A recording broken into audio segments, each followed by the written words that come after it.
Hello guys, mag-love shout out sa inyo guys.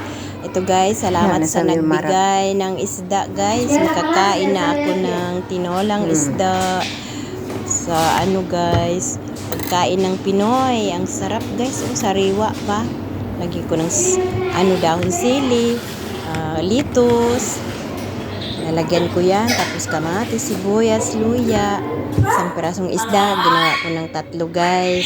Kasi isang araw ko yan kakainin guys. Tipid-tipirin ko. Sabawan ko yan guys. Kasi namimiss ko na yung pagkain ng Pinas. Ang sarap. Thank you sa nagbigay. Makakain na ako ng tinolang isda.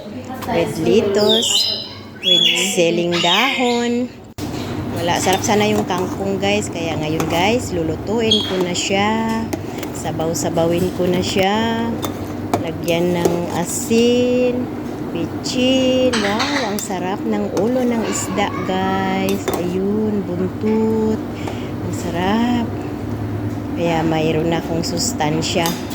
Kasi na-miss ko na talaga yung sabaw-sabaw, guys ba. Lalo ng malunggay. Iwan saan tayo maghanap ng malunggay dito. Hirap nung hindi ka makakalabas-labas kapag ng mga gulay-gulay.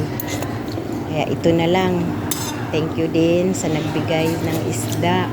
Kaya naisipan ko sana yung paksiwin ko guys. Kaso, sabaw na lang kasi meron akong chili doon sa labas.